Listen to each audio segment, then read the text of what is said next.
ನೆಲಮಂಗಲದ ಸೋಲೂರು ಹೋಬಳಿಯ ಪಾಲನಹಳ್ಳಿ ಮಠದಲ್ಲಿ ಮಾತನಾಡಿದ ಪಾಲನಹಳ್ಳಿ ಶ್ರೀ ಡಾಕ್ಟರ್ ಸಿದ್ದರಾಜು ಸ್ವಾಮೀಜಿ ಅವರು ಸಚಿವ ಕೆಎಚ್ ಮುನಿಯಪ್ಪ ಪರವಾಗಿ ಬ್ಯಾಟ್ ಬೀಸಿದರು. ರಾಜ್ಯದ ನೂತನ ಸರ್ಕಾರದಲ್ಲಿ ಅನುಭವಿಗಳಾದ ಕೆಎಚ್ ಮುನಿಯಪ್ಪ ಅವರಿಗೆ ಉನ್ನತ ಮಂತ್ರಿ ಸ್ಥಾನ ನೀಡುವ ಮೂಲಕ ಮಾದಿಗ ಸಮುದಾಯಕ್ಕೆ ಹೆಚ್ಚಿನ ಆದ್ಯತೆ ನೀಡುವಂತೆ ಆಗ್ರಹಿಸಿದರು. ಕೆಎಚ್ ಮುನಿಯಪ್ಪ ಅವರಿಗೆ ಉಪಮುಖ್ಯಮಂತ್ರಿ ಸ್ಥಾನ ನೀಡಬೇಕೆಂದು ಸಮುದಾಯದ ಆಸೆಯಾಗಿತ್ತು. ಡಾಕ್ಟರ್ ಜಿ ಪರಮೇಶ್ವರ್ ಅವರನ್ನು ಡಿಸಿಎಂ ಮಾಡಿರುವುದು ಸ್ವಾಗತಾರ್ಹ. ಕೆಎಚ್ ಮುನಿಯಪ್ಪ ಅವರನ್ನು ಪರಿಗಣಿಸಬಹುದಿತ್ತು.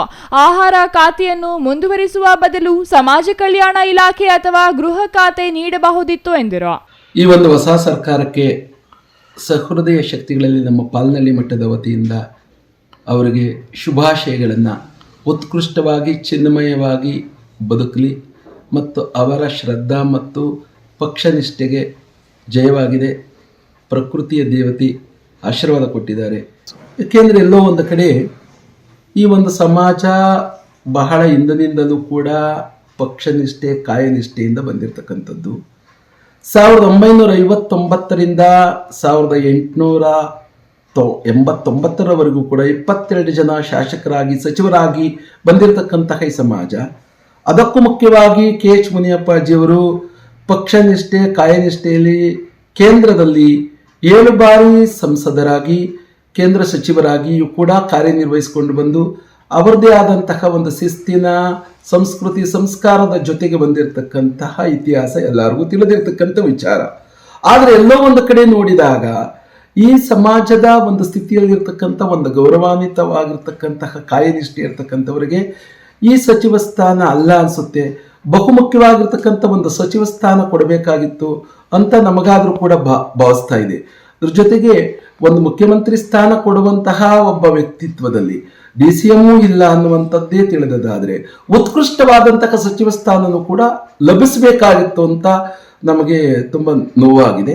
ಏಕೆಂದರೆ ಈ ಬಹುಮುಖ್ಯವಾಗಿರ್ತಕ್ಕಂತಹ ಈ ಸಮಾಜಕ್ಕೆ ಎಲ್ಲ ಒಂದು ಕಡೆ ಅನ್ಯಾಯ ಆಗಿದೆ ಅನ್ನುವುದನ್ನು ತೋರಿಸುತ್ತೆ. ಅಂದ್ರೆ ಯಾವ ಸಚಿವ ಸ್ಥಾನ ಕೊಡಬೇಕಾಯ್ತು ಅಂತ ನೀವು ಇದು ಮಾಡಿದ್ರಿ ಸ್ವಾಮಿ? ಸಾಮಾನ್ಯ ಉತ್ಕೃಷ್ಟವಾದ ನಮ್ದಿದ್ದು DCM ಕೊಡಬೇಕಾಗಿತ್ತು ಅಂತ ಒಂದು ಮನಸ್ಸಿನಲ್ಲಿತ್ತು. ಅಟ್ಲೀಸ್ಟ್ ಅದಾಗಿಲ್ಲ. ಅವರು ನಮ್ಮ ಅಣ್ಣ ತಮ್ಮಂದಿರ ಸಮಾಜದವರು ಇರಲಿ. ಆದರೆ ಈಗಲಾದರೂ ಕೂಡ ಒಂದು ಸಮಾಜ ಕಲ್ಯಾಣ ಇನ್ನೂ ಉತ್ಕೃಷ್ಟವಾದಂಥದ್ದು ಕೊಡಲಿ. ಯಾಕೆಂದರೆ ಹಿರಿಯವರಿದ್ದಾರೆ, ಅವರು ಪಕ್ಷಕ್ಕೆ ಬಹಳ ದುಡಿದಿದ್ದಾರೆ. ಕಾಯಕಲ್ಪ, ಅವರ ಹಿರಿಯತನ ಮತ್ತು ಕಾಯಕಲ್ಪವನ್ನು ನೋಡಿದಾಗ ಇದಲ್ಲ ಅಂತ ಅನಿಸುತ್ತೆ. ಉತ್ಕೃಷ್ಟವಾದದ್ದು ಕೊಡಬೇಕಾಗಿತ್ತು. ಅದೇ ತರಹ RB ತಿಮ್ಮಾಪುರವ್ರಿಗೂ ಕೂಡ ಕೊಡಬೇಕಾಗುತ್ತೆ. ಏಕೆಂದರೆ ದೊಡ್ಡ ಸಮಾಜ ಇದೆ ಇದು. ನಮ್ಮ ಸಮಾಜದ ಮುಖ್ಯಸ್ಥರಾಗಿರುವ ಕೆಎಚ್ ಮುನಿಯಪ್ಪನವರು ಕಾಂಗ್ರೆಸ್ ಪಕ್ಷಕ್ಕಾಗಿ ದುಡಿದಿದ್ದಾರೆ. ಕೇಂದ್ರ ಸರ್ಕಾರದಲ್ಲಿ 6 ಬಾರಿ ಸಂಸದರಾಗಿ ರೈಲ್ವೆ ಖಾತೆ ಸಚಿವರಾಗಿದ್ರು. ಅವರಿಗೆ ಉತ್ತಮ ಸ್ಥಾನ ನೀಡದಿರುವುದು ಸಮುದಾಯಕ್ಕೆ ಅನ್ಯಾಯವಾಗಿದೆ. ಮುಂದಿನ ದಿನಗಳಲ್ಲಿ ಕೆಎಚ್ ಮುನಿಯಪ್ಪ ಅವರ ಹಿರಿತನಕ್ಕೆ ಸಿಎಂ DK ಶಿವಕುಮಾರ್ ಮತ್ತು ಹೈಕಮಾಂಡ್ ಹೆಚ್ಚಿನ ಮಣೆ ಹಾಕಬೇಕಾಗಿದೆ ಎಂದರು. ಸಮುದಾಯದ ಸ್ವಾಮೀಜಿಗಳೆಲ್ಲ ಚರ್ಚೆ ಮಾಡಿದ್ದೇವೆ. ಶೀಘ್ರವೇ ಮುನಿಯಪ್ಪ ಅವರನ್ನು ಭೇಟಿ ಮಾಡುತ್ತೇವೆ ಎಂದರು. Maruti, CTV news, Nelamangala.